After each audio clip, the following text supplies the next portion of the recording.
No one expected Greg Mullins and William Campbell to be one game away from a state semifinal, probably in mid-season, but Greg Mullins, he'll take it anyway. The head coach of the Generals joined me earlier in the week on the Sports Buffet podcast. We look ahead to the game against Lunenberg, second trip for William Campbell to take on Central Lunenburg. Can they get it done on the road? Last game at General Stadium, William Campbell had a little bit of problems with the turnovers. Coach Mullins addresses that and more on the Sports Buffet podcast. If you had told Greg Mullins a few weeks ago you'd be practicing on Thanksgiving, he would probably be very happy with that. The head coach of the William Campbell Generals joins me. When you guys were kind of down in the dumps record-wise and I told you you would be practicing on Thanksgiving, would you have believed me? We had the potential to do that. And we knew it's a new playoff system that's, thing that we kept telling our kids, all we got to do is get in the dance, then we got a shot to show people what we're capable of. And, if you'd have told me 6 weeks ago that we've been doing this, I would have been ecstatic. And, never really ruled it out because we knew that the new playoff system would allow for something like this to be possible. But, also, I can't honestly say that I was expecting it, up until about 3 weeks ago. And, I don't know anybody like you, we kind of touched on right there, that has used the playoff system to its advantage like you guys did with the first round win and then going down to Matthews and getting a big W as well. Let's talk about that Matthews game. What went right for you guys? Well, we knew going in that we were going to have a speed double tight T offense. They like to try to run football right at you. And, we had played some similar offenses to that in the previous 2 weeks, and thought we had a good game plan going in defensively. And offensively, we felt like we could get to the edges. They were kind of, I guess they scouted us and felt like our strength was our ability to run with the Lockett kid and back between the tackles. And they kind of game plan for that. So we hit them outside early and were able to get a couple of quick goals with Evan Easley, who really stepped up big for us. And then, I had a couple of defensive touchdowns, which helped out. And, really played our best 4 quarters up to this point this season. How much do you feel like some changing around some people in terms of positions has helped you guys? I think that, what we did, moving Maxie Cruz to quarterback, he started the season as a receiver, and moving Damian Lockett from quarterback to running back has really kind of solidified those two positions. And Damian has really kind of blossomed at the running back position. He was doing a good job for us at quarterback, but he was never really comfortable there. He always put too much pressure on himself, and now running backs just have to block and run. And he's been doing a great job of that. In the Rep Panic game, he went over 1,000 yards for the season. He's over 1,100 now. And that's really just playing 7 games at the running back position. The other 5 were at quarterback.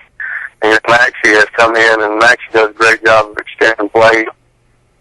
He's 200 pounds, so he does a great job of extending plays and keeping his eyes downfield, and has really been a better runner than we thought he would be. He's up over or near 500 yards rushing in 7 games. So it just kind of, the moves we made there seem to spark us on offense, because we've been much more consistent, especially in the last 5 games, and really feel like that we found a combination that makes us pretty tough to stop. I know it's not really called Region B anymore, but to me it's still Region B with the way you guys have broken it up into Eastern, Western, Division I, Division II. What does it say about Region B when you guys can slide in where you do as a seed, and now you're 1 game away from a state semis? Well, I just think it speaks to the strength of Region B, and not only Region B, Dogwood District. I feel like the Dogwood District is as good a single-A district as there is in the state. And I feel like the other strongest single-A district in the state is the James River. And we're both in Region B, so I definitely think that speaks to the strength of Region B and the Dogwood District. But, Dogwood, we had 5 teams get in, and all 5 of us won our first round games. And then, 3 of us won our second round games, and the other 2 lost by a touchdown. So, I definitely think that I would stack our schedule up against any Division I team in the state for sure. And, the Dogwood, all 6 games are tough. Everybody's got pretty good athletes, and everybody can run. And, every Friday night is going to be a tough one. You know that going in. Familiar foe in a way, Lunenberg. You played them on the 9th of September, 23-19. They came out ahead. Let's go back to that night. If I remember correctly, I talked to you after that game, and you put the ball on the ground too much for your liking. Well, we had 5 fumbles, lost fumbles in the second half. We were up 13-3 at halftime, and hadn't turned the ball over any before the half, and then came out and fumbled the opening kickoff, and they threw an interception, we gave it right back to us, and then we fumbled on the 1-yard line, and they scored off that, and then we fumbled the kickoff after that, and they scored on that. So we held them in check for the entire first half, and then we gave them the short field twice, and to their credit, they punched it in. Lunenberg, they run that double-tight offense, and they execute their offense as well as anybody we play. They just do something different than most people we play. They did a good job that night of taking care of the football and taking advantage of our mistakes. And, usually in high school football, the team that makes the fewest mistakes is the team that's going to win. With all that being said, though, I take it you feel confident. Well, we feel like if we go in, play well, and take care of the football, that we've got an excellent shot of winning and moving on. Now, we are going on the road for the 3rd straight time, and I know Lunenberg, this is the first time they've been this a few years, and Lunenberg is football country. They've been a football powerhouse for a long time, so I'm sure that it'll be a great environment to play in, and we feel like if we go in, we can control their ball. They like to stay on the field offensively and take the ball and just kind of churn it out. If we can get some stops defensively and play consistently on offense like we have been, that we definitely have a very good shot to win the football game. How much do you use the environment up there to pump up you guys? Because I've used to call games for William Campbell, and no offense, but I mean, even when they were really good, that place could be kind of dead in terms of crowd support. How much do you think that their crowd can help you in a way?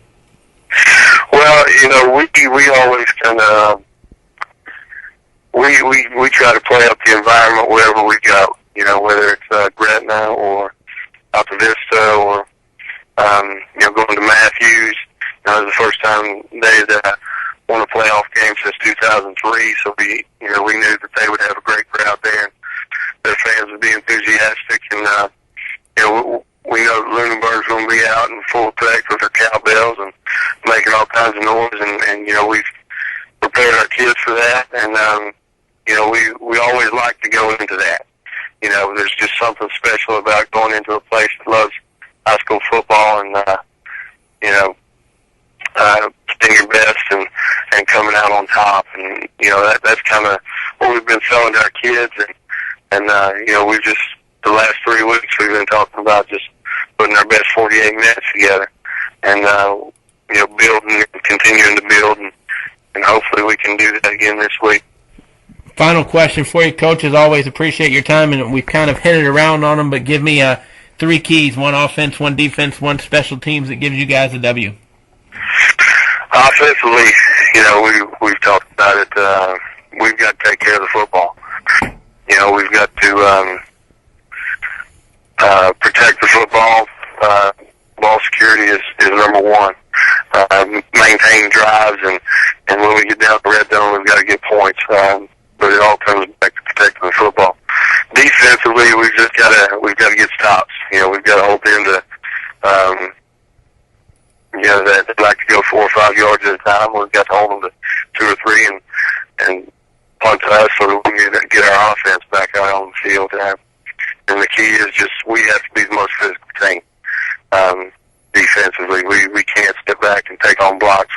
attack it and make them run the ball where they don't want to. And if we get them in a situation where it's second or third and long and they have to throw the football, the quarterback's not a bad player, but they haven't thrown the football a whole lot. They like to throw some screens, but if we can get them in long yardage situations on second, third down, so we're putting their defense in a good spot. Coach, definitely. Go ahead. I'm sorry. As a special teams, we just got to try to be the team that makes the big plays, the big returns, and, block kicks. Just try to steal momentum in the special teams. Coach, best of luck against Lunenberg. Hopefully we'll talk next week. And, congratulations on getting this far. A great accomplishment from where you guys were in the middle of the year. Thanks, Bob. I appreciate it. Greg Mullins on the Sports Buffet Podcast.